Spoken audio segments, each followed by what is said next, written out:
أعوذ بالله من الشيطان الرجيم. بسم الله الرحمن الرحيم.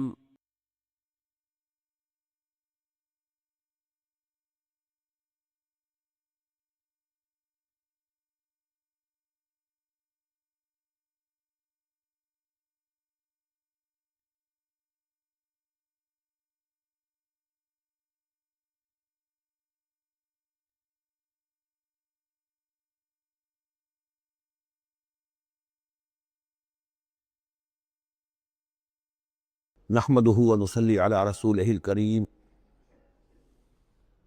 اما بعد فقد قال الله تبارك وتعالى كما ورد في سورة الطلاق اعوذ بالله من الشيطان الرجيم بسم الله الرحمن الرحيم يا ايها النبي اذا طلقتم النساء فطلقوهن لعدتهن واحصوا العدة واتقوا الله ربكم لا تخرجوهن من بيوتهن ولا يخرجن إلا أن يأتين بفاحشة مبينة وتلك حدود الله ومن يتعد حدود الله فقد ظلم نفسه لا تدري لعل الله يحدث بعد ذلك أمرا صدق الله العظيم۔ میں نے کسی موقع پر یہ عرض کیا تھا کہ قرآن مجید میں یہ مکی اور مدنی صورتوں کا جو مزاج ہے، اس میں جو ایک فرق ہے، اس کی تاثیرات میں جو فرق ہے، واقعہ یہ ہے کہ وہ اس دورہ قرآن ہی میں سمجھ میں آتی ہے، ورنہ آدمی جب پڑھتا ہے تھوڑا تھوڑا کرتا ہوا پڑھتا ہے تو وہ ساری چیزیں اس تیزی کے ساتھ، اس سیکوینس کے ساتھ سامنے نہیں آتی۔ بہرحال مکی قرآن کی اپنی ایک شان ہے، مدنی صورتوں کا اپنا ایک رنگ ہے، جس کو میں نے تعبیر کیا تھا کہ دو جنتیں ہیں قرآن میں، جنتان، ایک مکی جنت ہے، ایک مدنی جنت ہے، تو ہم مدنی جنت کی سیر کر رہے ہیں۔ 8 صورتیں ہم پڑھ چکے ہیں، اب جو آخری 2 صورتیں رہ گئی ہیں اس گلدستے کی، یہ دونوں نہایت حسین جوڑے کی شکل میں ہیں۔ یہاں جو علامت ہے جوڑا ہونے کی، وہ پہلی تو ایک ہے ظاہری، دونوں صورتیں شروع ہوں گی، سورہ طلاق بھی سورہ تحریم بھی، یا ایھا النبی، یا ایھا النبی۔ دوسری یہ کہ دونوں کا موضوع جو ہے وہ اسلام کا معاشرتی نظام ہے۔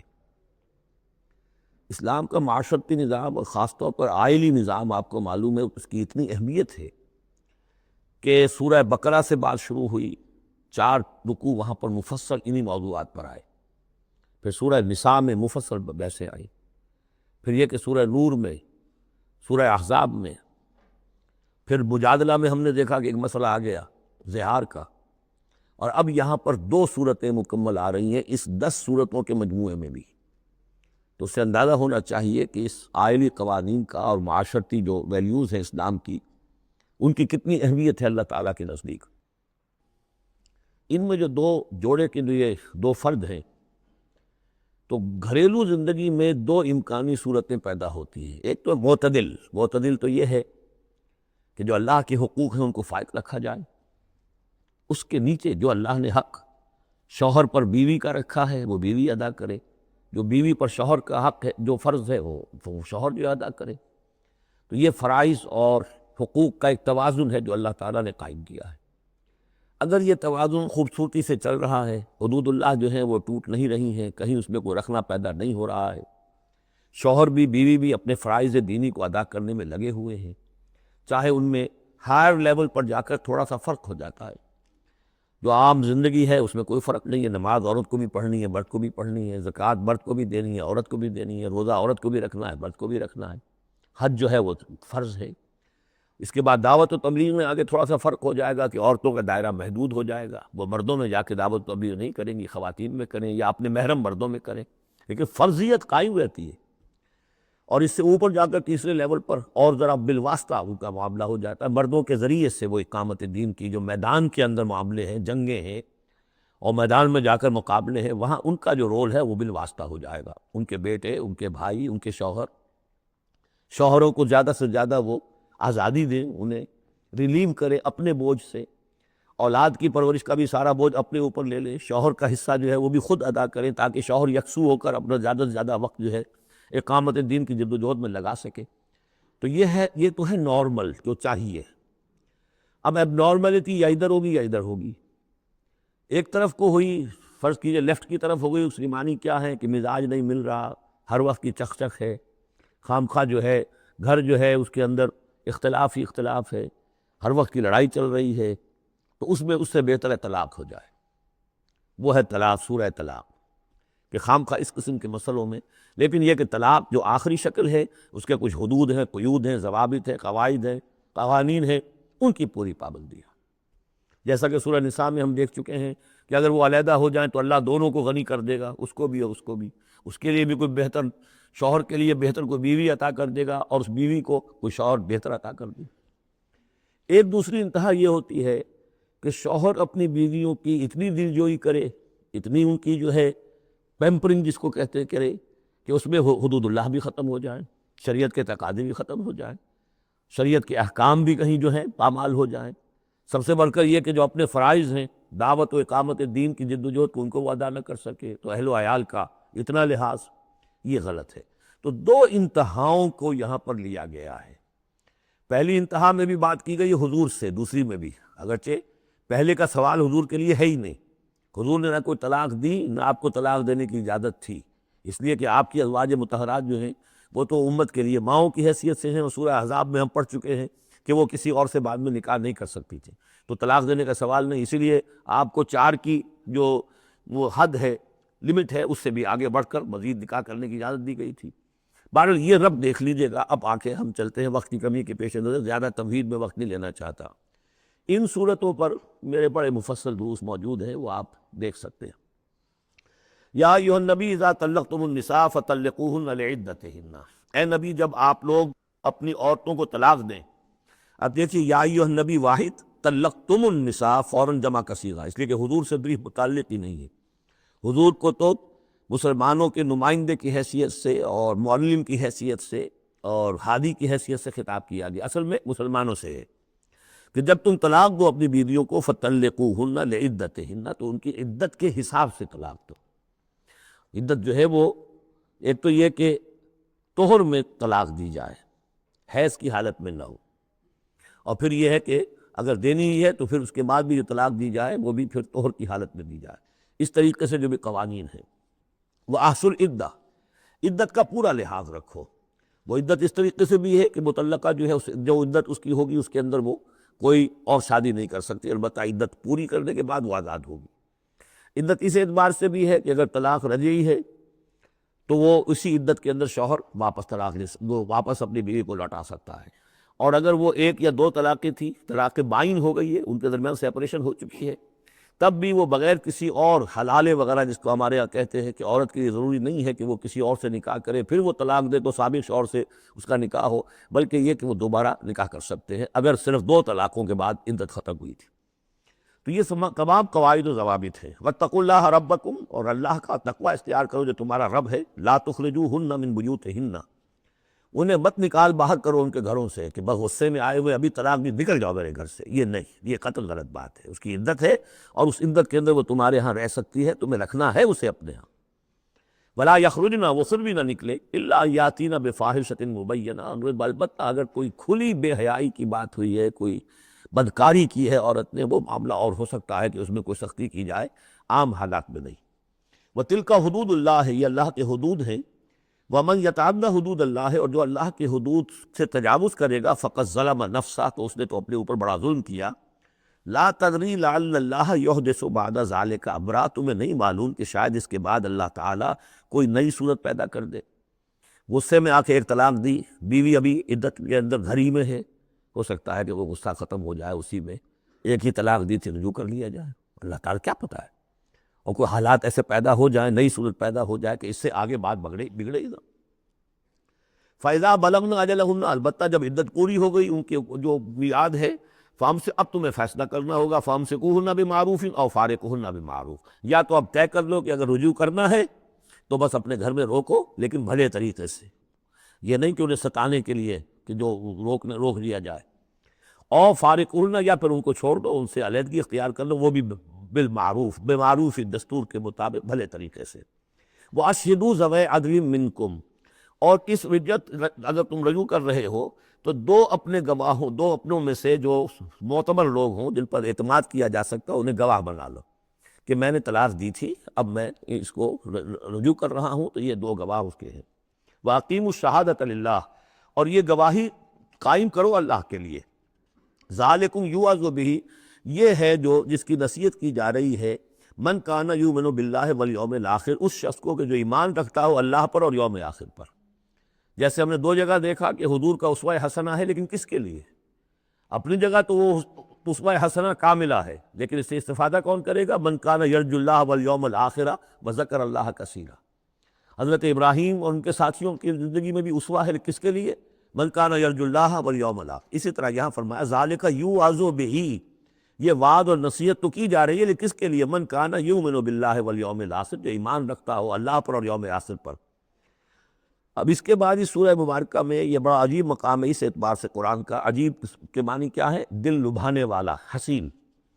یہاں اللہ کے تقوی کا جو مقام اور مرتبہ واضح کیا جا رہا ہے اللہ کی نگاہ میں، اگر واقعتاً حقیقی تقوی ہے، صحیح تقوی ہے، قلب کا تقوی ہے، جیسے کہ حضور فرماتے تھے اپنے دست مبارک سے 3 مرتبہ آپ نے اشارہ کیا اپنے سیرہ مبارک کی طرف، التقوی ہا ہونا، التقوی ہا ہونا، التقوی ہا، تقوی یہاں ہوتا ہے۔ دل میں تقوی ہے تو تقوی ہے، باقی لباس اور وضع قطع یہ ساری متقیوں کسی بنا لی اور اندر کا معاملہ نہیں ہے تو یہ بہروپ ہے، یہ تقوی نہیں ہے۔ لیکن حقیقی تقوی ہو تو پھر اس کا کیا مقام ہے؟ اب دیکھیے پہلی بات آ رہی ہے، وَمَن يَتَّقِ اللَّهَ يَجْعَلْ لَهُ مَخْرَجًا، جو شخص اللہ کا تقوی اختیار کرے گا اللہ اس کے لیے راستہ پیدا کر دے گا، جہاں بالکل نظر نہیں آئے گا کہ کوئی راستہ، اللہ راستہ پیدا کر دے۔ بالکل نظر نہیں آ رہا تھا موسیٰ کے ساتھیوں کو کہ اب کیسے بچیں گے، پیچھے لشکر آگے، آگے سمندر ہے، اللہ نے راستہ پیدا کیا۔ خود حضرت ابو بکر کا جو حال ہو گیا تھا کہ حضور اگر انہوں نے ذرا بھی دیکھ لیا، نیچے اپنے قدموں کی طرف بھی نگاہ ڈالی تو ہم نظر آ جائیں گے، آپ نے فرمایا لا تحزن ان اللہ معنا، راستہ نکالتا اللہ۔ پھر حضور گئے طائف، لیکن وہاں سے خالی ہاتھ آئے، مدینے میں اللہ نے خود ہی کھڑکی کھول دی، 6 آدمی ایمان لے آئے، آپ گئے نہیں اور وہاں انقلاب بھی آ گیا۔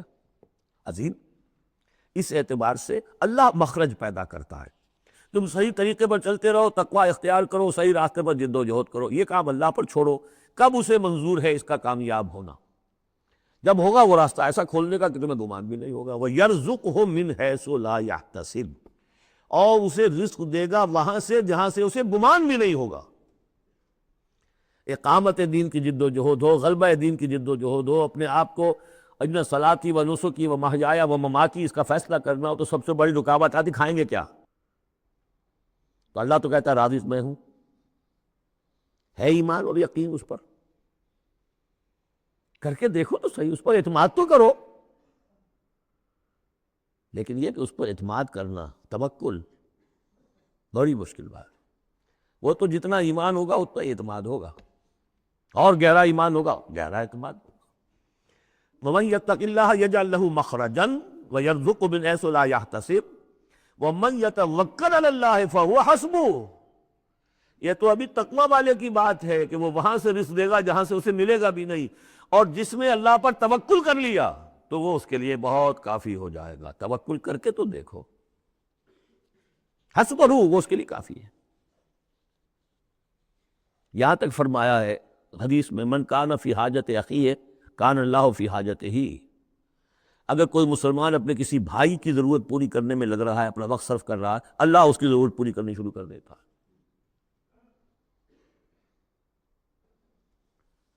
فکر ماں در کار ماں آزار ماں، کار ساز ماں بے فکر کار ماں، یہ فارسی شاعری کے اندر یہ دینی حقائق ہے۔ کار ساز ماں بے فکر کار ماں، میرا کارساز میرے کاموں کی فکر کر رہا ہے، میں نے اپنے آپ کو اس کے کام کے لیے لگا دیا۔ وہ دنیا میں بھی ذرا سا بھی کوئی شریف انسان ہوگا، آپ اس کے ہو جائیں وہ آپ کو چھوڑ دے گا پھر کہیں؟ شرافت ہو، مروت ہو اس میں، آپ اللہ کے بن کر تو دیکھیے، پھر وہ کارساز ہے۔ کارساز ماں بے فکر کار ماں، فکر ماں در کار ماں آزار ماں، جب میں اپنے معاملات کی فکر خود کرتا ہوں، کوئی نہ کوئی ٹھوکر کھاتا ہوں، کوئی نہ کوئی غلطی کرتا ہوں، آزار اپنے سر کے اوپر پیدا کر لیتا ہوں۔ اپنے آپ کو حوالے کرو، اس کا نام ہے تفویض الامر الی اللہ، افوض امری الی اللہ ان اللہ بصیر بالعباد۔ ان اللہ بالغ امرہ، اللہ تعالیٰ تو اپنا معاملہ تو پورا کر کے ہی رہتا ہے۔ وہ تو دین کو غالب کرنا ہی ہے. کون اس کے اندر نفع کما گیا، کون محروم رہ گیا، یہ ان کی قسمت ہے. ابو بکر اور عمر اور عثمان اور علی اور عبد الرحمن ابن عوف یہ اپنی بازی جیت گئے. ابو جہل ابو لہب محروم رہ گئے. یہ تو اب ان کا معاملہ ہے. اللہ تو اپنی بات پوری کرا دے گا، اور اس دنیا کے ختم ہونے سے پہلے پورے عرضی پر اللہ کا دین غالب ہوگا. یہ ہونا ہے. دیکھنا یہ ہے کہ تم اس بہتی گنگا میں کو ہاتھ دھونے کو تیار ہو یا نہیں، یا تم محرومین کی فہرست میں اپنے آپ کو لانا چاہتے ہو. بس اپنا تن من دھن لگا دو اس کے اندر. تمہاری ہڈیوں کا چورا ہو کر بھی اس نئی تعمیر کی بنیادوں میں اگر لگ جائے تو بہت بڑی کامیابی ہے. قد جعل اللہ لکل شیء قدرا، بہت عمدہ مقام ہے. اللہ نے ہر چیز کے لیے ایک اندازہ مقرر کیا ہوا ہے. کب اللہ کی مدد آئے گی یہ بھی اس نے طے کیا ہوتا ہے. You have to qualify. Pre qualification conditions ہیں، تب مدد آئے گی. یوں نہیں آتی مدد. اپنا سب کچھ لگا دو پھر کہو کہ اللہ میری 15 برس کی کمائی کل میدان میں نے ڈالی ہوئی ہے. 15 برس کی کمائی، دن کی اور رات کی کوششیں ہیں میری، صبح اور شام کی کوششیں ہیں میری. 15 برس وہ میدان میں نے لا کے ڈال دی ہے. تب پکارو اللہ کو. اپنا مال بچا کے رکھنا ہے، اپنی مستقبل کو بھی بچانا ہے، اپنی اولاد کو بھی بچانا ہے، اور اللہ کا دین غالب ہو جائے. کہیں نام لکھا کے کسی جماعت میں شامل ہو کر بڑا تیر مار دیا، گویا کہ اللہ تعالیٰ تو جانتا ہی نہیں. کتنی کنٹینیوشن ہے، کتنا ایثار ہے، کتنی قربانی ہے، کتنا وقت ہے، کتنی محنت ہے، اللہ جانتا ہے. باقی اس نے ہر چیز کا ایک اندازہ مقرر کیا ہوا ہے. اب اس کے بعد پھر آ رہا ہے وہی طلاق کا معاملہ. واللائی یئسن من المحیض من نسائکم، اور تمہارے ہاں کی وہ خواتین کے جن کا حیض کا سلسلہ بند ہو چکا ہو، مایوس ہو چکی ہو حیض سے. ان ارتبتم فعدتہن ثلاثۃ اشہر، اگر اس میں کوئی شک بھی ہو تو پھر 3 مہینے عدت ہو جائیں گے. اب حیض تو آ نہیں رہا کہ 3 ہے طہر اور 3 حیض کا کوئی حساب کیا جائے. واللائی لم یحضن، اور وہ ابھی بچپن میں نکاح ہو گیا کیونکہ ہو جاتا تھا، اور ابھی بچی کو جو ہے وہ ابھی ایام شروع ہی نہیں ہوئے ہیں. اب ان کی عدت کیسے ہوگی اگر ان کو طلاق دے دی گئی؟ تو ان کے لیے بھی یہ کہ 3 مہینے. وَأُولَاتُ الْأَحْمَالِ أَجَلُهُنَّ أَن يَضَعْنَ حَمْلَهُنَّ، اور جو حاملہ ہوں ان کی پھر عدت یہ ہے کہ وہ وضع حمل ہو جائے، بچے کی پیدائش ہو جائے، اس کے بعد وہ ان کی جو ہے عدت ختم ہوگی. یہ بھی ہو سکتا ہے کہ پورے 8 مہینے لگ جائیں، 9 مہینے لگ جائیں، 4 مہینے ہو، 6 ہو، واللہ اعلم. وَمَن يَتَّقِ اللَّهَ، پھر دیکھیے تقویٰ. وَمَن يَتَّقِ اللَّهَ يَجْعَل لَّهُ مِنْ أَمْرِهِ يُسْرًا، جو اللہ کا تقویٰ اختیار کرتا ہے اللہ اس کے کاموں میں آسانی پیدا کر دیتا. فَسَنُيَسِّرُهُ لِلْيُسْرَىٰ، ذَلِكَ أَمْرُ اللَّهِ أَنزَلَهُ إِلَيْكُمْ، یہ اللہ کا حکم ہے جو اس نے نازل کر دیا ہے تمہاری طرف. اللہ یہ ذمہ داری لے رہا ہے اپنے اوپر. وَمَن يَتَّقِ اللَّهَ يُكَفِّرْ عَنْهُ سَيِّئَاتِهِ، اور جو اللہ کا تقویٰ اختیار کرے گا اللہ تعالیٰ اس کی برائیوں کو، اب یہ آخرت کا معاملہ ہو رہا ہے، اس کی برائیوں کو، اس کے گناہوں کو اس کے نامہ اعمال سے دھو دے گا. وَيُعْظِمْ لَهُ أَجْرًا، اور اس کے لیے بہت بڑا اجر اور ثواب ہے جو عطا کرے گا. اسکروہن من حیث سکنتم من وجدکم، اب کسی عورت کو طلاق دی ہے، ایک طلاق دی ہے، عدت میں رکھنا ہے گھر میں، وہ پہلے آ چکا ہے، لیکن گھر میں ایسا نہ ہو کہ کہیں کسی ملازمہ کی کوٹھڑی میں ڈال دو اس کو.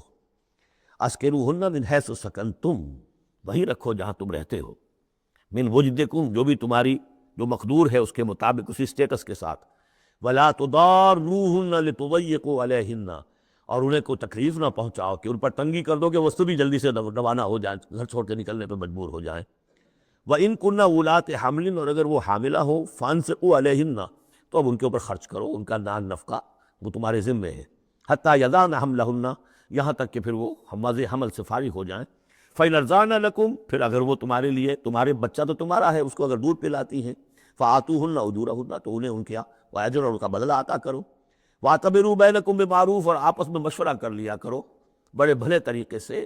اگر طلاق بھی ہو گئی کوئی بات نہیں، انسان تو ہے نا، انسانی سطح پر، اب شوہر بیوی نہیں رہے لیکن انسان تو ہے، انسانی سطح کے اوپر بات کر لی جائے.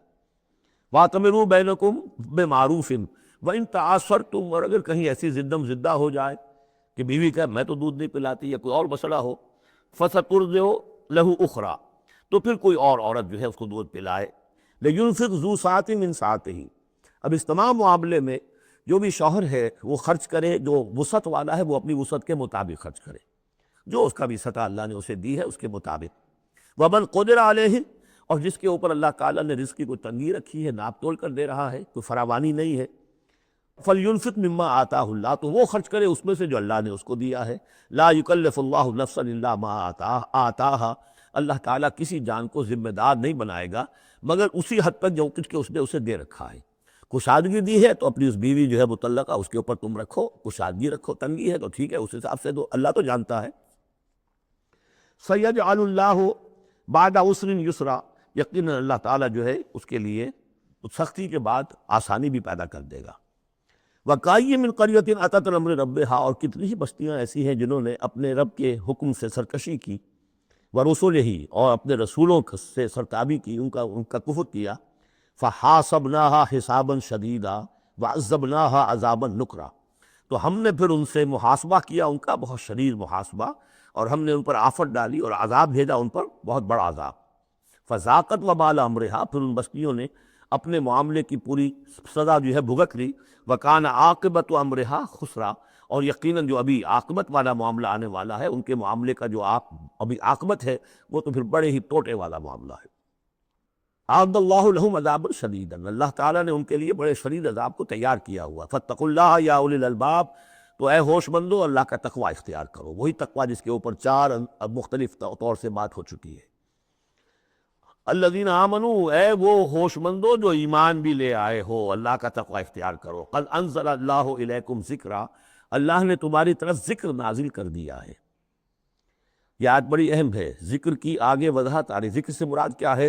رسولا یتلو علیکم آیات اللہ مبینات لیخرج الذین آمنوا وعملوا الصالحات من الظلمات الی النور، رسول کہ جو پڑھ رہا ہے آیات اللہ کی تم پر، تمہیں سنا رہا ہے، اور وہ آیات بینات ہیں تاکہ نکالے وہ تمہیں، ان لوگوں کو جو ایمان لائے اور جنہوں نے نیک عمل کیے، اندھیروں سے نور کی طرف۔ تو ذکرہ، قد انزلنا الیکم ذکرہ، اور ذکرہ کی وضاحت رسولا یتلو علیکم آیات اللہ مبینات، یہی بات پھر آگے جا کے سورہ بینہ میں آئے گی، ابھی صرف نوٹ کر لیجئے، پھر جا کر بات پوری واضح وہاں ہوگی۔ وَمَنْ يُؤْمِنْ بِاللَّهِ وَيَعْمَلْ صَالِحًا يُدْخِلْهُ جَنَّاتٍ تَجْرِي مِنْ تَحْتِهَا الْأَنْهَارُ خَالِدِينَ فِيهَا أَبَدًا، اور جو کوئی اللہ پر ایمان رکھتا ہے اور نیک عمل کرتا ہے، اور نیک عمل سے مراد ایمان کے جملہ تقاضے ہیں۔ اب نیک عمل جب مکے میں جب تک تھے حضور، نیک عمل کیا تھا؟ ابھی شراب بھی حرام نہیں ہے، جوا بھی حرام نہیں ہے، سود بھی حرام نہیں ہے، پہلے 10 برس نماز پانی گانا بھی نہیں ہے۔ اس وقت نیک عمل کا کیا مطلب ہے؟ اللہ پر ایمان اور اس کی دعوت، اور تکلیف آئے تو استقامت اور جھیلنا۔ نماز آئی تھی، رات کو کھڑے رہا کرو اللہ کے سامنے، اس وقت کا نیک عمل یہ تھا۔ اب جیسے جیسے آیا مدینے میں آ گئے، اب جہاد ہے، قتال ہے، انفاق ہے، مال خرچ کرو، اب روزہ بھی فرض کیا گیا، اب نماز پنج گانا بھی جو ہے 2 سال پہلے ہو چکی ہے، اب تمہارے اوپر زکوٰۃ بھی ایک نصاب کے حساب سے آ گئی ہے، عشر بھی آ گیا ہے، اب یہ ہے۔ تو جس وقت دین کا جو تقاضا ہے وہ پورا کرنا، جملہ تقاضے وہ عمل صالح ہے۔ ہمارا تصور یہ ہوتا ہے جہاں قرآن میں عمل صالح آیا، نماز، روزہ، ذکر کی اذکار، یہ ہمارے ذہن میں آتا ہے، ہم اس کو پڑھتے ہیں اپنے ذہن میں صرف ان چیزوں کے حوالے سے، جبکہ عمل ہے، جد و جہد، محنت، وہ ہر جگہ جو حکم ہے اس وقت کا حکم ہے۔ وَمَنْ يُؤْمِنْ بِاللَّهِ وَيَعْمَلْ صَالِحًا يُدْخِلْهُ جَنَّاتٍ تَجْرِي مِنْ تَحْتِهَا الْأَنْهَارُ خَالِدِينَ فِيهَا أَبَدًا، وہ داخل کرے گا ان باغات میں جن کے نیچے ندیاں بہتی ہوں گی، اور اس میں وہ رہیں گے ہمیشہ ہمیش ابدا۔ قد احسن اللہ لہ رزقا، اللہ تعالیٰ نے اس کے لیے بڑا عمدہ رزق فراہم کیا ہے۔ اب ایک آیت آ رہی ہے جو آیات متشابہات میں سے ہے، تاحال اللہ الذی خلق 7 سماوات، جیسے تو یہ کہ 7 آسمانوں کا معاملہ بھی میں بار بار عرض کرتا رہا ہوں کہ ابھی آیات متشابہات میں شمار ہوگا۔ وَمِنَ الْأَرْضِ مِثْلَهُنَّ، اللہ تعالیٰ نے 7 آسمان بنائے ہیں اور زمین میں سے بھی اتنی ہی، ویسی ہی، گویا کہ زمینیں بھی کچھ 7 زمینیں ہیں۔ اب اس پر یہ ہے کہ مختلف مفسرین نے اپنے اپنے اندازے، زمین کے 7 طبقات ہیں یا کچھ اور، لیکن بہرحال ابھی ہم نہیں سمجھ سکیں گے، کچھ 7 زمینیں بھی ہیں، کسی وقت آ کر یہ حقیقت منکشف ہو جائے گی۔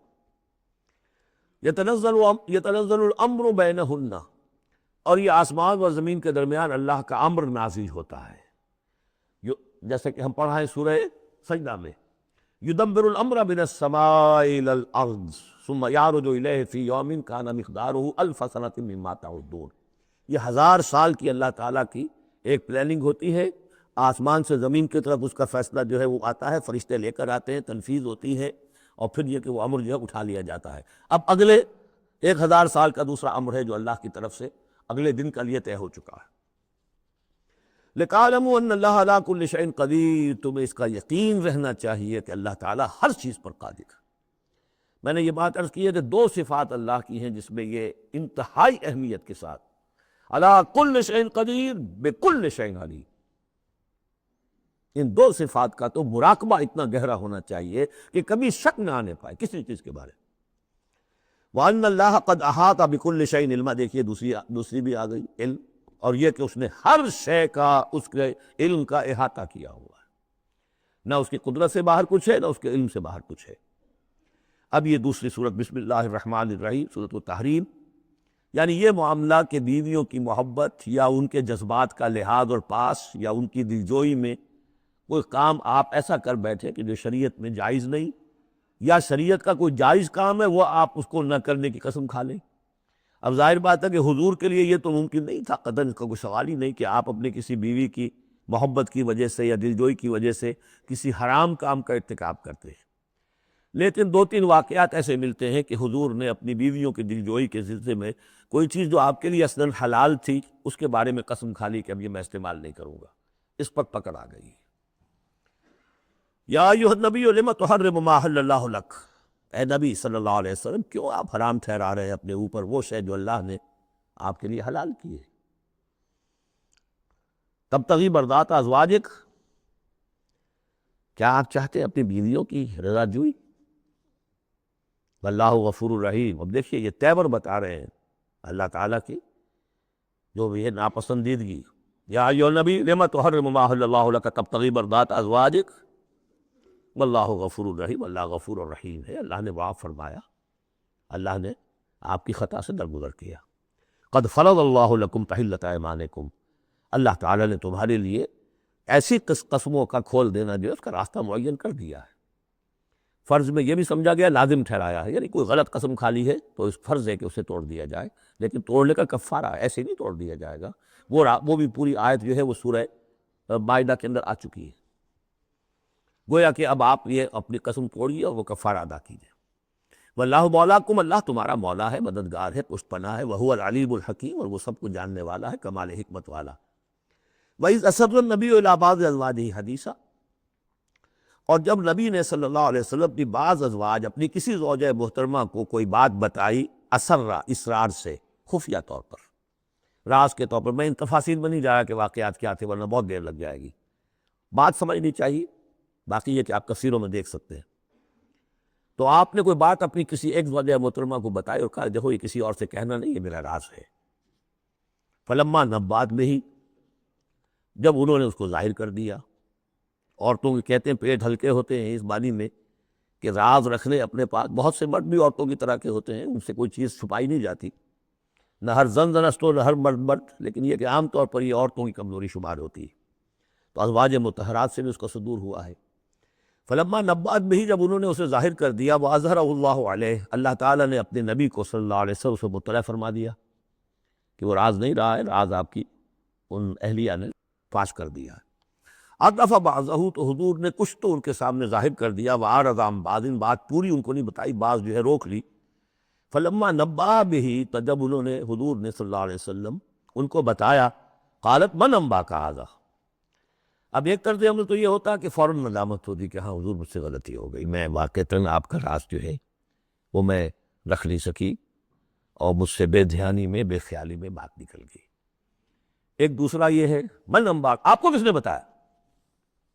یہ انداز جو ہے، دیکھیے عام بیوی عام شوہر کے درمیان اس میں کوئی حرج نہیں، لیکن جیسا کہ سورہ حجرات میں ہم پڑھا ہے، اعلموا، جان لو اچھی طرح، ان فیکم رسول اللہ، اے عائشہ اے حفصہ یہ تمہارے شوہر ہی شوہر نہیں ہے، یہ اللہ کے رسول ہے۔ طرز عمل تمہارا جو ہے ان کے ساتھ بہت محتاط ہونا چاہیے، بہت محتاط ہونا چاہیے۔ من انباک، آپ کو اس نے بتایا؟ قال نبانی العلیم الخبیر، جواب میں بھی غصہ ہے حضور کا، مجھے اس نے بتایا جو العلیم ہے اور خبیر ہے، جو سب کچھ جاننے والا ہے اور ہر چیز سے باخبر ہے۔ اب یہ اللہ تعالیٰ کی طرف سے آ رہا ہے، اس کی تعبیر میں اہل تشیع ایک انتہا کو نکل گئے، ہمارے عام مفسرین نے بھی انہی کی روش اختیار کی ہے۔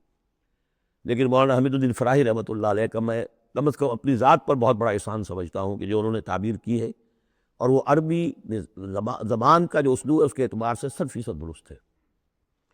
ان تتوبا الی اللہ فقد صغت قلوبکما، اگر تم دونوں، اب ظاہر بات ہے کہ ایک اہلیہ کا نے راز چھپایا جو دیا گیا تھا دوسری اہلیہ حضور کی، دوسری اہلیہ کو کہا جاتا ہے حضرت حفصہ نے یہ معاملہ کیا، حضرت عائشہ کو بتا دیا۔ ان دونوں کے تعلقات بہت اونچے تھے، اس لیے کہ ظاہر بات ہے کہ حضور کے ہاں جو مقام اور مرتبہ تھا ابو بکر کا اور عمر کا رضی اللہ تعالیٰ عنہما، اس کے حوالے سے ہی پھر ازواج مطہرات میں بھی خود بخود غیر شعوری طور پر یہ احساسات ہو جاتے ہیں۔ تو انہوں نے ان تتوبا الی اللہ، اگر تو اب تم دونوں اللہ کی جناب میں توبہ کرو، فقط صغت قلوبکما، اس کا ترجمہ کیا تو تمہارے دل ٹیڑھے ہو چکے ہیں۔ یہ اہل تشیع کا ترجمہ ہے، ازواج مطہرات سے انہیں بالعموم قد ہے، حضرت عائشہ سے بہت سخت ہے، لیکن یہ عام ازواج مطہرات سے۔ اس کا ترجمہ صحیح یہ ہے کہ اگر تم اللہ کی جناب میں توبہ کرو تو تمہارے لیے یہی مناسب ہے، اور تمہارے دل تو مائل ہو چکے ہیں۔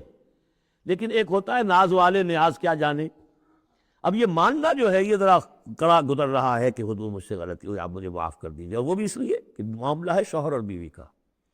جیسے ہم کہتے ہیں کہ میاں تمہارے دل میں تو بات اب آ چکی ہے، بس تم مان نہیں رہے ہو، دل میں تو تم نے بات سمجھ لی ہے، تم اگر ایسا کرو تو یقیناً تمہارے لائق ہے، یہ انداز ہے یہ، اور یہ بہت سی مثالیں دے کر انہوں نے واضح کیا، اور میں اسے بہت بڑا احسان مانتا ہوں۔ ان تتوبا الی اللہ فقد صغت قلوبکم، اللہ کی جناب میں اگر توبہ، اچھا صغن کا ایسا لفظ ہے یہ عربی زبان کا جو میں نے پہلے بھی آپ کو بتایا تھا، مالا الی مالا عن، میلان سے، مالا کے بعد الہ ہوگا کسی شے کی طرف میلان، توجہ کا ہونا، دل کا ادھر رجحان ہونا، اور مالا عن کسی چیز سے نفرت ہو جانا، لفظ ایک ہی ہے، مال میلان، الہ اور عن، رغب الہ رغب عن، راغب ہوا اس شے کی طرف اور راغب ہوا اس چیز سے، متنفر ہو گیا اس چیز سے، لفظ ایک ہی ہے رغبت۔ اس طرح سنگ کا لفظ ہے، تو سنگ جو ہے دونوں طرف جاتا ہے، تمہارا دل تو مائل ہو ہی گیا ہے، کس طرح مائل ہو گیا ہے، یعنی وہ واقعتاً اپنی خطا کا احساس ہو گیا ہے تمہارے دلوں کو، اب صرف یہ ہے کہ زبان سے بھی اس کا اعتراف کرو۔ جیسے کہ حضرت آدم کو احساس ہو گیا تھا اپنی خطا کا، تو اللہ تعالیٰ نے الفاظ سکھا دیے تھے، فَتَلَقَّى آدَمُ مِن رَبِّهِ كَلِمَاتٍ فَتَابَ عَلَيْهِ، یہ ترجمہ ہے اس آیت کا صحیح۔ ان تتوبا الی اللہ فقد صغت قلوبکما وان تظاہرا علیہ، اور اگر اب جیسے کہ قاعدہ ہے عام طور پر حضور کی بھی کوئی ہلکا سا صحب اگر ہو جاتا تھا تو کس قدر انداز جو ہے سخت ہو جائے قرآن مجید کے اندر، اس لیے کہ بڑے لوگوں کے معاملے بڑے ہیں، الرب رب من تنزل والعبد عبد من ترقى۔ اسی طرح جو بھی اونچے لوگ ہیں ازواج مطہرات ہیں، تو ان کا بھی جو بھی اظہار ناپسندیدگی ہو رہا ہے اللہ کی طرف سے، اس میں الفاظ بڑے سخت ہیں۔ اگر تم دونوں نے کوئی گٹھ جوڑ کر لیا، ان تظاہرا علیہ، محمد کے خلاف صلی اللہ علیہ وسلم، کوئی متحدہ بھات بنا لیا، تو سن لو فإن اللہ ہوا مولاہ وجبریل وصالح المؤمنین والملائکۃ بعد ذلک ظہیر، کہ اللہ ان کا ولی ہے، دوست ہے، پشت بنا ہے، مددگار ہے، پھر جبرائیل ہے، پھر تمام صالح اہل ایمان ہے، پھر یہ کہ تمام فرشتے بھی اس کے بعد ان کے پشت بنا ہے۔ تو ان کے ساتھ معاملہ جو ہے وہ ان کے مقام کی مناسبت سے کرو، چاہے وہ تمہارے شوہر ہیں اور تم ان کی بیوی ہو، لیکن معاملہ کرو اس میں تمہارے امتی ہونے کا پہلو جو ہے وہ کہیں نگاہ سے اوجھل نہ ہو، وہ اللہ کے رسول ہیں، تم امتی ہو۔ عسیٰ ربہ، ابھی اور سختی آ رہی ہے، امید ہے کہ ان کا رب ان طلقکن، اگر تم سب کو طلاق دے دے، ان یبدلہ ازواجا خیرا منکن، کہ بدل دے تم سے کہیں بہتر بیویاں ان کو عطا کر دے، مسلمات مومنات قانتات تائبات عابدات سائحات ثیبات وابکارا، یہ سارے اوصاف ان میں واو ہے ہی نہیں، بیک وقت یہ سارے اوصاف ہوں، مسلم بھی ہوں، مومن بھی ہوں، فرما بردار بھی ہوں، توبہ کرنے والیاں، عابدات عبادت گزار، سائحات دنیا کی لذات سے کنارہ کش، سیبات بھی ہو سکتی ہیں، حضور کے نکاح میں تو اکثر سیبہ ہی آئی ہیں، سیبہ وہ ہے جن کی پہلے کوئی شادی ہوئی ہو، طلاق ہو گئی ہو، یا یہ کہ بیوہ ہو گئی ہوں، اکثر و بیشتر جو آپ کے نکاح ہیں وہ سیبات سے ہے، وہ ابکارا، اور کواری بھی، تو ایک غالباً جہاں تک مجھے میرا ذہن ہے صرف ایک حضرت عائشہ صدیقہ ہے رضی اللہ تعالی عنہ کہ جو کواری حیثیت سے آئی ہیں حضور کے نکاح میں، باقی سب کی سب سیبات ہیں۔ یہ تو ہو گیا ایک خاص معاملہ عائلی زندگی سے متعلق حاصل کیا ہوا کہ وہ معتدل معاملہ رکھو، حقوق الزوجین اپنی جگہ ہیں، فرائض الزوجین اپنی جگہ ہیں، اللہ کے حقوق اس سے بالا ہیں، ان کو اوپر قائم رکھو، اور اس کے تحت جو ہے جو بھی اللہ نے حقوق معین کر دیے، فرائض معین کر دیے، ان کو ادا کرو۔ لیکن یہ کہ ادھر اگر ہو گیا معاملہ تو بھی سلیقے سے ہو، بات نہیں بن رہی ہے، اگر رخصت کرنا تو شرافت کے ساتھ اس کے یہ قواعد و ضوابط ہے، اور اگر ادھر جانا ہے تو روکو اپنے آپ کو کہ کہیں ان کی محبت، یا ایھا الذین آمنوا ان من ازواجکم واولادکم عدوا لکم فاحذروہم، تو ڈرو ایسا نہ ہو کہ ان کی محبت جو ہے وہ تمہیں کسی غلط راستے پر لے جائے۔ اب جو حصہ آ رہا ہے سورہ مبارکہ کا، اس میں ایک تو یہ 3 آیتیں درمیان میں آ رہی ہیں، وہ تو خاص طور پر جو ہے یوں سمجھیے خواتین سے متعلق نہیں ہے، مردوں سے متعلق ہیں، اور وہ اصل میں سورہ حدید کا سلسلہ جو ہے جو آخر بارہ اختتام پر آ رہا ہے، اس کا نقشہ جو ہے یہاں پر پھر آ جائے گا۔ یا ایھا الذین آمنوا قوا انفسکم واہلیکم نارا، اہل ایمان بچاؤ اپنے آپ کو اور اپنے اہل و عیال کو آگ سے۔ یعنی دیکھیے ایک نیگیٹو اسپیکٹ تو یہ آیا تھا، یا ایھا الذین آمنوا ان من ازواجکم واولادکم عدوا لکم فاحذروہم، یہ تو نیگیٹو ہے، اپنے آپ کو محفوظ رکھو، ان کی محبت، ان کی دلجوئی تمہیں غلط راستے پر نہ ڈال دے۔ اب یہاں جو پازیٹو ہے، تم جن کے بھی شوہر ہو اور تم جن کے بھی باپ ہو، ان کی زندگی کو دین کے رخ پر ڈالنا تمہاری ذمہ داری ہے، اپنی سی کوشش کرنا۔ حضرت نوح کا ایک بیٹا بھی ان کے نگاہوں کے سامنے غرق ہو گیا، کوئی بات نہیں، لیکن تم کیا کر رہے ہو؟ تم اپنے اہل و عیال کے حق میں سمجھا تم نے یہ ہے کہ صرف نان نقصے کی ذمہ داری ہے، کھانا پلانا ہماری ذمہ داری ہے، بس یہ بہت غلط ہے۔ بندہ مومن ہونے کے ناطے پہلا فرض یہ ہے کہ اپنے اولاد، اپنے اہل و عیال کو آگ سے بچانے کی فکر، تربیت ان کی، دین کے لیے رجحان ادا کرنا ان میں، اس کے لیے جو بھی ممکن طریقے ہو اختیار کرنا، یہ تمہاری ذمہ داری۔ یا ایھا الذین آمنوا، اہل ایمان بچاؤ پہلے اپنے آپ کو، فطری بات ہے، قوا انفسکم، جیسے حضور فرمایا کرتے تھے اپنے خطبے میں، اوصیکم ونفسی بتقوی اللہ، میں تمہیں بھی وصیت کرتا ہوں مسلمانوں کے اللہ کا تقوی اختیار، اپنے نفس کو بھی۔ اسی طرح قوا انفسکم واہلیکم نارا، بچاؤ اپنے آپ کو اور اپنے اہل و عیال کو آگ سے، وقودھا الناس والحجارہ، اس کا ایندھن بنیں گے انسان اور پتھر، علیہا ملائکۃ غلاظ شداد، اور اس پر ایسے فرشتے ہیں، معمور ہیں اس جہنم پر، کہ جو بڑے تند خو ہیں، سخت دل ہیں، شداد، لا یعصون اللہ ما امرہم۔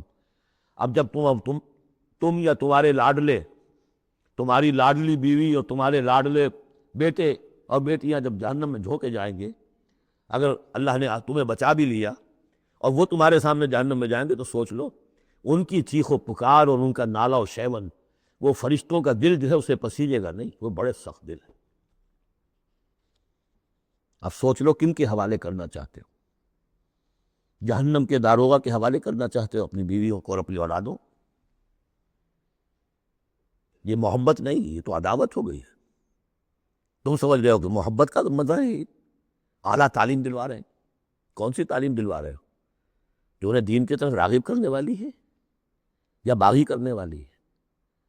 یہ تمہاری رحمت ہے، محبت ہے، یا عداوت ہے، دشمنی ہے؟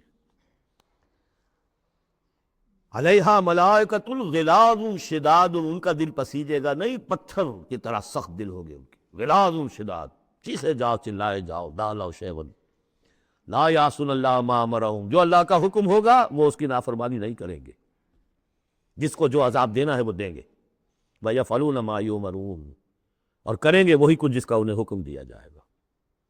یا ایھا الذین کفروا لا تعتذروا اليوم، اور کہا جائے گا اے کافرو اب آج تم کوئی بہانہ نہ بناؤ، انما تجزون ما کنتم تعملون، تمہیں وہی کچھ بدلے میں دیا جا رہا ہے جو تم عمل کر کے لائے۔ اس کے بعد ایک عظیم آیت آ رہی ہے اس سورہ مبارکہ، بلکہ اس پورے گروپ کے حوالے سے، جو میں نے عرض کیا تھا پل صراط کا ایک نقشہ آیا ہے وہاں، اس کی ایک جھلک یہاں بھی دکھائی گئی ہے، جو سورہ حدید میں تھا وہ یہاں ہے، یہاں اختصار کے ساتھ۔ یا ایھا الذین آمنوا توبوا الی اللہ توبۃ نصوحا، اہل ایمان توبہ کرو اللہ کی جناب میں بڑے خلوص کے ساتھ، اخلاص کے ساتھ۔ اس توبہ کو یہی نہ سمجھیے کہ خدا نخواستہ وہ شراب پیتا ہے بس اسے توبہ کر لی، ٹھیک ہے یہ بھی توبہ ہے، کوئی رشوت لیتا ہے ادھر رشوت سے توبہ کر لی، یہ بھی توبہ۔ سب سے بڑی توبہ یہ تم جا کدھر رہے ہو، دنیا کی طرف یا آخرت کی طرف؟ کس کے نقش قدم کی پیروی کر رہے ہو، محمد کی صلی اللہ علیہ وسلم یا کسی اور کی؟ زندگی کا رخ کیا ہے؟ پلٹو، لوٹو اللہ کی طرف، آخرت کی طرف۔ تو آپ پڑھ چکے ہیں سورہ ذاریات، فَفِرُّوا إِلَى اللَّهِ، دوڑو اللہ کی طرف، لپکو اللہ کی طرف۔ کدھر جا رہے ہو؟ فَأَيْنَ تَذْهَبُونَ، کدھر جا رہے ہو؟ یا ایھا الذین آمنوا توبوا الی اللہ توبۃ نصوحا۔ غفلت میں زندگی گزر گئی، اب بھی جب تک کہ موت کے آثار شروع نہیں ہوتے، چاہے کتنا بڑھاپا آ گیا، موقع ہے، فرائض دینی کو سمجھو کہ وہ کیا ہے، ان کو ادا کرنے کے لیے کمر کسو۔ فرائض دینی صرف نماز اور روزہ ہی نہیں ہے، فرائض دینی باطل کے غلبے کے تحت اگر تم زندگی گزار رہے ہو تو اس کے خلاف بغاوت، اس کے لیے جد و جہد، یہ نہیں کہ بس کھڑے ہو نعرہ مارو اور کوئی آپ کے اوپر گولیاں چلے، تیاری کرو اس کے لیے، جماعتی زندگی ہو، ان کی تربیت ہو۔ 12 برس تک مکے میں جو کرتے رہے محمد رسول اللہ صلی اللہ علیہ وسلم، اس کا کوئی عکس ہو، وہ کیفیت تو پیدا نہیں ہو سکتی۔ یہ رتبہ بلند ملا جس کو مل گیا، کوئی عکس اس کا 1000 میں ایک درجے میں کچھ تو ہو، یہ پیدا کرو، تیاری کرو، سمجھو منہج انقلابی نبوی کیا تھا۔ توبوا الی اللہ توبۃ نصوحا، خالص توبہ، پاک توبہ۔ یہ نہ ہو کہ دل میں کہیں چور رکھا ہوا ہے کہ پھر کرنا تو ہے وہی کام، توبہ کی تسبیح کر لو، وہ توبہ نہیں۔ اگر تم خالص توبہ کرو گے، عسیٰ ربکم ان یکفر عنکم سیئاتکم، امید ہے تمہارا رب تم سے تمہاری برائیوں کو دور کر دے گا، نامہ اعمال کے دھبے بھی دھو دے گا۔ التائب من الذنب کمن لا ذنب لہ، جو حقیقت میں توبہ کر لے گناہ سے، وہ ایسے جیسے اس نے گناہ کبھی کیا ہی نہیں، اور یہ کہ آئندہ بھی تمہارے دامن کردار پر جو داغ ہیں وہ بھی دھو دے گا۔ وَيُدْخِلَكُمْ جَنَّاتٍ تَجْرِی مِن تحتہا الانہار، داخل کرے گا تمہیں ان باغات میں جن کے دامن میں ندیاں بہتی ہوں گی۔ یوم لا یخزی اللہ النبی والذین آمنوا معہ، جس دن کہ اللہ تعالیٰ نہیں رسوا کرے گا نہ اپنے نبی کو نہ ان کو جو ان کے ساتھ ایمان لائے، صلی اللہ علیہ وسلم ورضی اللہ تعالیٰ عنہم اجمعین۔ نورہم یسعی بین ایدیہم، ان کا نور دوڑتا ہوگا ان کے سامنے، وبایمانہم، اور ان کے داہنی طرف۔ وہی الفاظ جو سورہ حدید میں آئے، دل میں ایمان تھا تو نور ایمان سامنے کی طرف اس کا ٹارچ کی روشنی پڑے گی، اور اعمال صالحہ کا نور داہنی طرف ہوگا، داہنا ہاتھ اعمال صالحہ کا کاسب ہے۔ یقولون ربنا اتمم لنا نورنا، اور وہ کہتے ہوں گے کہ اے رب ہمارے نور کو کامل فرما دے۔ اس کو مطلب سمجھ لیجئے، حضور نے فرمایا جن کو نور عطا ہوگا، کچھ لوگوں کا نور تو صرف اتنا ہوگا کہ ان کے قدموں کے آگے روشنی ہو جائے گی، وہ بھی بڑی غنیمت ہے۔ اندھیرے میں پگڈنڈی پر چلنا ہو تو وہ اتنی ٹارچ کی روشنی بھی وہ معلوم ہوگا بہت غنیمت ہے۔ لیکن کچھ لوگوں کو ایسا نور ملے گا کہ جس کی روشنی یہاں مدینے سے صنعاء تک جائے گی، یمن کا شہر۔ ابو بکر صدیق کو کون سی روشنی ملے گی؟ ہمیں تو وہ ٹارچ بھی مل جائے تو بہت غنیمت ہے، لیکن جنہیں وہ تھوڑا ملے گا، کیوں تھوڑا ملا؟ کوتاہیاں تھیں، تقصیرات تھیں، کمی تھی، جتنا کرنا چاہیے تھا اتنا نہیں کیا تھا، کچھ بچا بچا کے بھی رکھا تھا۔ تو بچا بچا کے نہ رکھ اسے، تیرا آئینہ ہے وہ آئینہ کہ شکست ہو تو عزیز تر ہے نگاہ آئینہ ساز میں۔ لہذا کم ہوگا، پھر وہ دعا کریں گے ربنا اتمم لنا نورنا، اپنے کرم سے، اپنے فضل سے، اپنی شان غفاری سے ہماری کوتاہیوں کو ڈھانپ لے اور ہمارے نور کو بھی کامل فرما دے۔ اتمم لنا نورنا واغفر لنا، ہمیں بخش دے، انک علی کل شیء قدیر، یقیناً اے اللہ تو ہر شے پر قادر ہے، تیرا حق کون روک سکتا ہے۔ یا ایھا النبی جاہد الکفار والمنافقین واغلظ علیہم ومأواہم جہنم وبئس المصیر، اے نبی صلی اللہ علیہ وسلم جہاد کیجئے کافروں سے بھی اور منافقوں سے بھی۔ یہ آیت جوں کہ تو سورہ توبہ میں بھی آ چکی ہے۔ واغلظ علیہم، سختی کیجئے، آپ کی طبیعت میں نرمی ہے، اور اس نرمی کا ناجائز فائدہ اٹھاتے ہیں منافقین، کیونکہ قانونی ان کو پروٹیکشن حاصل ہے، مسلمان تو ہے وہ، تو آپ ان کے ساتھ بھی وہ معاملہ کرتے ہیں کہ جو اہل ایمان کے ساتھ کرتے ہیں۔ چنانچہ وہ کہتے ہوا اذن، یہ تو کان ہی کان ہے نرے، بس کان ہی کان ہے، سن لیتے ہیں، سمجھتے تو ہے ہی نہیں، دماغ میں بھیجا نہیں ہے ان کے، یہ بھی کہتے تھے وہ لوگ۔ لیکن آپ سختی کیجئے، یا ایھا النبی جاہد الکفار والمنافقین واغلظ علیہم، ومأواہم جہنم، ان کا ٹھکانہ جہنم ہے، وبئس المصیر، اور بہت ہی برا ٹھکانہ ہے۔ اب جو ان دو صورتوں میں خواتین کا معاملہ آیا، اس کے حوالے سے اب یہ مقام آ رہا ہے بہت اہم، اس بات کو واضح کرنے کے لیے کہ خواتین اس غلط فہمی میں مبتلا نہ ہو کہ اللہ کے ہاں سوال جواب جو ہونا ہے ہمارے شوہروں سے ہی ہونا ہے، ہم سے کیا ہے، ہم تو ان کے تابع ہیں۔ ہر عورت ایک مکمل انسان ہے، فل ہیومن بینگ، اور جہاں تک اس کی ایک آنر کا تعلق ہے، dignity and honour, human dignity, وہ بالکل مساوات طور پر شیئر کرتی ہے، اخلاقی طور پر مساوات ہے بالکل، اور ہر ذمہ دار ہے اپنے فرائض کی، عورت بھی جیسے کہ مرد ہے۔ اس کا اپنا ایمان ہوگا، عمل صالح ہوگا تو اللہ کے ہاں بیڑا پار ہوگا، اپنا ایمان اور عمل صالح نہیں ہے تو شوہر بڑے سے بڑا ہو وہ بچا نہیں سکے گا۔ یہ حقیقت کو واضح کرنے کے لیے 3 خواتین بلکہ 4 خواتین کی مثال یہاں آئی ہے۔ ضرب اللہ مثلا للذین کفروا امرأۃ نوح وامرأۃ لوط، اللہ تعالیٰ نے مثال بیان کی ہے کافروں کے لیے نوح کی بیوی اور لوط کی بیوی کی۔ کانتا تحت عبدین من عبادنا صالحین، وہ دونوں تھیں ہمارے 2 بہت صالح بندوں کے تحت، ان کے نکاح میں تھیں۔ فخانتاہما، تو انہوں نے ان سے خیانت کی۔ فلم یغنیا عنہما من اللہ شیئا، تو نہ بچا سکا انہیں ان کا شوہر، ان کے دونوں شوہر جو ہیں نہ بچا سکے اپنی دونوں بیویوں کو کچھ بھی۔ بیوی بھی غرق ہوئی، حضرت نوح علیہ السلام کی وہ بیوی، اور حضرت لوط کی وہ بیوی بھی اسی طریقے سے جو پتھراؤ ہوا اسی میں ہلاک ہوئی۔ تو نہ یہاں وہ بچا سکے شوہر، وقیل ادخلوا النار مع الداخلین، اور کہہ دیا جائے گا داخل ہو جاؤ جہنم میں داخل ہونے والوں کے ساتھ، کوئی شوہر تمہیں نہیں بچا سکتا، چاہے وہ نوح اور لوط ہو۔ لوط تو خیر اولو العزم من الرسل میں ان کا شمار عام طور پر نہیں ہوتا، حضرت نوح تو بہت اولو العزم، 950 برس جنہوں نے دعوت دی ہے۔ اس لیے حضور اپنے گھر کی خواتین کو جمع کر کے پھر کہا فرمایا کرتے تھے، یا فاطمہ بنت محمد انقذی نفسک من النار فانی لا املک لک من اللہ شیئا، یا صفیۃ عمۃ رسول اللہ انقذی نفسک من النار فانی لا املک لک من اللہ شیئا، اے فاطمہ محمد کی نور چشم، لخت جگر، اپنے آپ کو آگ سے نکالو، بچاؤ، مجھے کوئی اختیار حاصل نہیں ہوگا تمہارے بارے میں اللہ کے ہاں۔ اے صفیہ، اللہ کے رسول کی پھوپھی، اپنے آپ کو آگ سے بچاؤ، اس لیے کہ مجھے کوئی اختیار حاصل نہیں ہوگا۔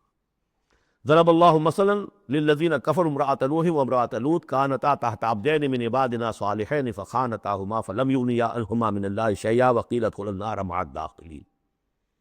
یہ میں بیان کر چکا ہوں ایک دفعہ پہلے بھی کہ اہل تشیع کا خیال یہ ہے کہ یہ زانیہ تھیں دونوں بیویاں، اہل سنت اس کو تسلیم نہیں کرتے۔ خیانت صرف اسی معاملے میں نہیں ہوتی، خیانت رازداری میں سب سے بڑی خیانت ہے، کہ جو راز ہوتے تھے یہ وہ اپنے دشمن، جو حضور انبیاء کے رسولوں کے دشمن تھے، اپنے قوم کے لوگوں کو ان کے راز پہنچا دیتی تھی، یہ خیانت تھی۔ اس لیے کہ سورہ نساء میں جو آیا ہے فالصالحات قانتات حافظات للغیب، غیب کے اندر حفاظت کرنا پوری۔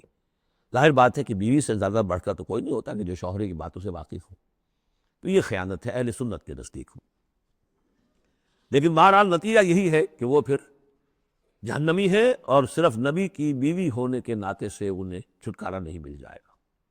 وضرب اللہ مثلا للذین آمنوا امرأۃ فرعون، اور اہل ایمان خواتین کے لیے اللہ تعالیٰ نے مثال بیان کی ہے فرعون کی بیوی کی، آسیہ ان کا نام تھا۔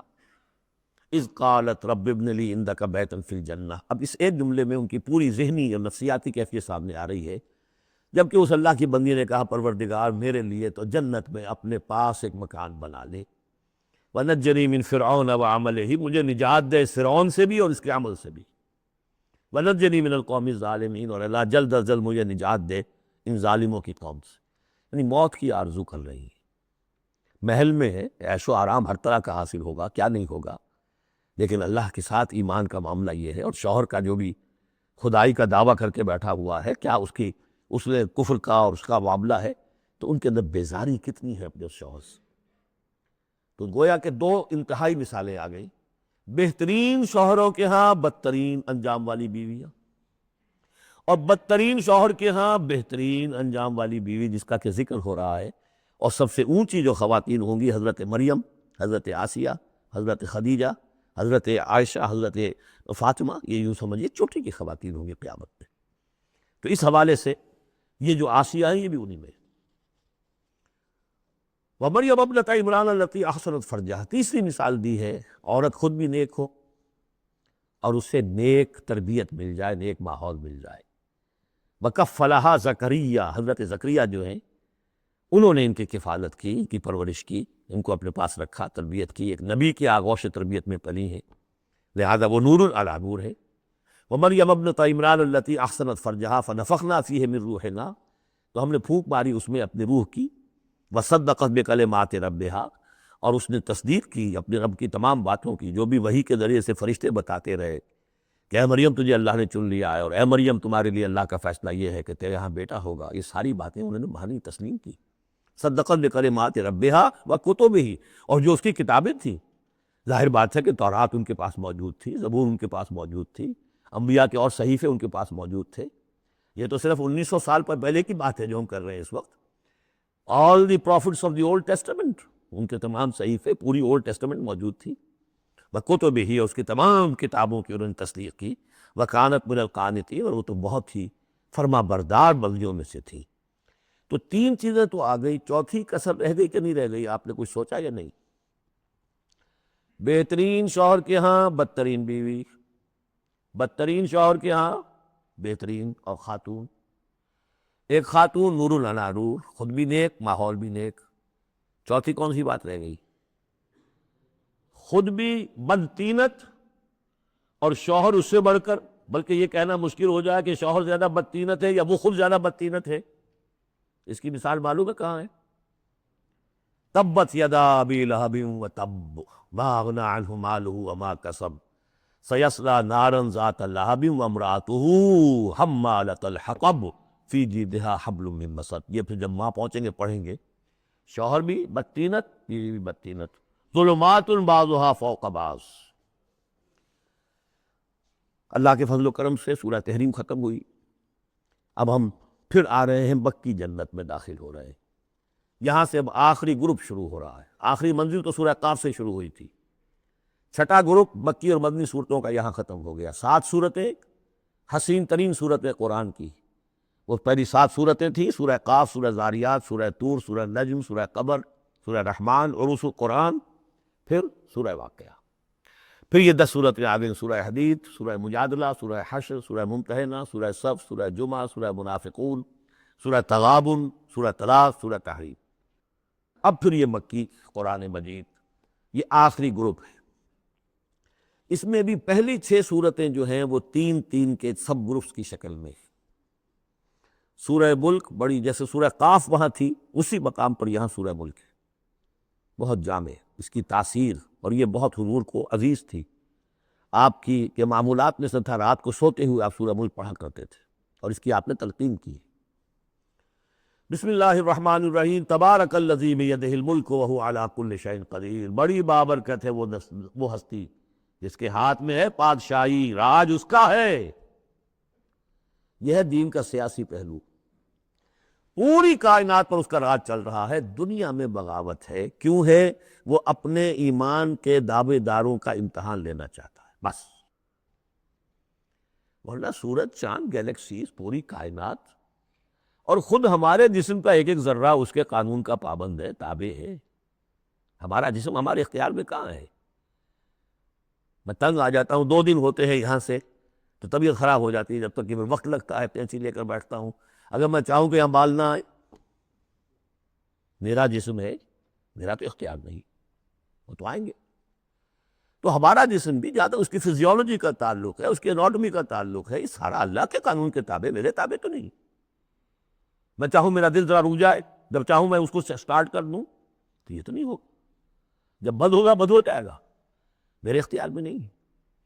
لیکن یہ کہ جو ہماری اختیاری زندگی ہے اس میں ہم نے طے کر لیا ہے کہ اللہ کی نہیں مانیں گے، اپنی مانیں گے، اپنی مانیں گے، اپنی بیویوں کی مانیں گے، اور جو بھی نظام ہے اس کے ساتھ وفاداری کریں گے، چاکری کریں گے، ان کی ملازمت کریں گے، ان کے رتھوں کے اندر ہم بیل بن کر جتیں گے تاکہ ہمیں عیش ملے، دنیا کے اندر ہمارے لیے مقامات ہوں، ہماری عیش ہو، بس اللہ خیر صلی اللہ۔ تو یہ ہے اصل میں امتحان۔ ورنہ بادشاہی یہاں اب بھی اسی کی ہے. یہ صرف ہلدی کی گانٹھ ہے جسے لے کر ہم پنساری بن کر بیٹھ گئے. میری مرضی، میرا خیال، میرا نظریہ یہ ہے. اور ہمارے نزدیک جو ہے طریقتکم المثلی، ہمارے جو کلچر ہے، مثالی نظام جو ہم نے بنایا ہے، ہمیں اس کی حفاظت کرنی ہے. تبارک الذی بیدہ الملک وہو علی کل شیء قدیر، وہ ہر چیز پر قادر ہے. الذی خلق الموت والحیاۃ لیبلوکم ایکم احسن عملا. اب دیکھیے ہم نے حیات انسانی کا جو اب تک سمجھا ہے، جس کو کہ عمر نے، جو کہ بہت بڑا شاعر ہے، اس نے اپنی بیوی سے خطاب کر کے کہا ہے حیات ثم موت ثم بعث حدیث و خرافات یوم عمری. یہ کیا ہے؟ زندگی پھر موت پھر زندگی، پھر کیا؟ یہ سب حدیث و خرافات معاذ اللہ. ہم نے بھی دیکھا پہلے کنتم امواتا فاحیاکم ثم یمیتکم ثم یحییکم ثم الیہ ترجعون. یہ وقفے کیوں ڈالے گئے؟ یہ موت کا وقفہ کیوں ڈال کر زندگی کا ایک حصہ نکال دیا علیحدہ؟ 30 40 50 60 سال یہ دنیا کی زندگی، پھر موت کا وقفہ. موت ایک زندگی کا وقفہ ہے، یعنی آگے بڑھیں گے دم لے کر. کیوں؟ اس کی حکمت بتائی جو ہم پڑھائیں سورہ واقعہ میں. قدرنا بینکم الموت، تمہاری ہی زندگی کا تسلسل ہے جس میں ہم نے ایک وقفہ موت کا ڈال دیا ہے. کیوں ڈالا ہے؟ خلق الموت والحیات لیبلوکم ایکم احسن عملا. یہ جو چنک علیحدہ کیا ہے یہ اس لیے کہ تمہاری آزمائش ہو، امتحان ہو، تمہیں جانچا جائے. وہ 3 گھنٹے کا امتحان ہوتا تھا جو دیتے تھے تم کبھی اسکولوں میں، اب یہ 30 برس کا سمجھ. اور واقعی 30 برس ہی ہوتے ہیں آدمی کے پاس. پہلی زندگی کے 20 25 برس ویسے گزر گئے، شعور ہی ابھی نہیں ہے. اور پھر ایک خاص عمر کے بعد جو ہے اعضاء ڈھیلے پڑ گئے، اور پھر یہ کہ لکیٰ لا یعلم من بعد علم شیئا. 30 نہیں ہوں گے 40 مل جائیں گے آدمی کو. کام تو یہی ہوتا اس کی زندگی کا. اس لیے ہے لیبلوکم ایکم احسن عملا، تاکہ تمہیں جانچے پرکھے دیکھے تم میں سے کون ہے اچھے عمل کرنے والا. اب دیکھیے علامہ اقبال کی جو نظم ہے زندگی کے موضوع پر، واقعہ یہ ہے کہ بہت چوٹی کی چیز ہے، بہت عمدہ چیز. تو اسے پیمانہ امروز فردا سے نہ ناپ، جاویداں پہم دواں ہر دم جواں ہے زندگی. قلزم ہستی سے تو ابھرا ہے مانند حباب. جیسے سمندر میں ایک بلبلا سا ہوتا ہے، کتنی زندگی ہوتی ہے بلبلے کی. قلزم ہستی سے تو ابھرا ہے مانند حباب، اس زیاں خانے میں تیرا امتحان ہے زندگی. خلق الموت والحیات لیبلوکم ایکم احسن عملا. ہے کبھی جاں اور کبھی تسلیم جاں ہے زندگی. کبھی زندگی جان سے مترادف ہے، عبارت ہے. کبھی جان دینا اصل زندگی ہے. وَلَا تَقُولُوا لِمَنْ يُقْتَلُ فِي سَبِيلِ اللَّهِ أَمْوَاتٌ بَلْ أَحْيَاءٌ وَلَٰكِنْ لَا تَشْعُرُونَ. ہے کبھی جان اور کبھی تسلیم جان ہے زندگی. اصل زندگی جو ہے وہ جان دے دینے سے حاصل ہوتی. الذی خلق 7 سماوات طباقا، وہ اللہ جس نے بنائے 7 آسمان ایک دوسرے کے اوپر. آیات متشابہات میں سے ما تری فی خلق الرحمن من تفاوت، تم نہیں دیکھ پاؤ گے اللہ کی تخلیق میں کہیں کوئی فرق. اتنا محکم نظام ہے، اتنا محکم نظام. کیا کسی سائنسدان نے آج تک یہ بھی کہا کہ تخلیق میں یہاں نقص ہے؟ کسی نے کہا؟ زوالوجی کی فیلڈ میں یا باٹنی کی فیلڈ میں یا کسی اور فیلڈ میں، جیولوجی کی فیلڈ میں، اسٹرانومی کی، کسی نے کہا ہے؟ ما تری فی خلق الرحمن من تفاوت فارجع البصر هل تری من فطور. پھر ذرا دوبارہ لوٹا لو اپنی نگاہ، دیکھ لو، ہر میدان میں دیکھ لو، کہیں تمہیں کوئی رخنا نظر آتا ہے؟ اگر یہ تخلیق کامل ہے تو کامل حقیقت میں کون ہے؟ اس کا خالق، اس کا باری، اس کا مصور. بس یہ نظر نہیں آتا. سائنسدان سب کچھ دیکھ رہے ہیں، ڈھونڈنے والا ستاروں کی گزرگاہوں کا اپنے افکار کی دنیا میں سفر کر نہ سکا. بڑے بڑے صاحب بصیرت و بڑے بڑے عقل مند اپنی ناک پتلے کے پتھر سے ٹھوکر کھاتے ہیں. دیکھ رہے ہیں ٹیلیسکوپ سے ٹھوکر کھا رہے ہیں وہاں جو سامنے پتھر پڑا ہوا ہے اسے. یہ ہو رہا ہے آج ہمارے ساتھ. سپر جیل کا بسرا کر رہتے ہیں. پھر لوٹاؤ ذرا اپنی نگاہ کو 2 مرتبہ اور. ینقلب الیک البصر خاسئا وہو حسیر. تمہاری نگاہ تھک ہار کر لوٹ آئے گی، تمہیں ہماری تخلیق میں کہیں کوئی رخنا، کوئی دراڑ نظر نہیں آئے گی. بارک اللہ لی ولکم فی القرآن العظیم ونفعنی وإیاکم بالآیات والذکر الحکیم.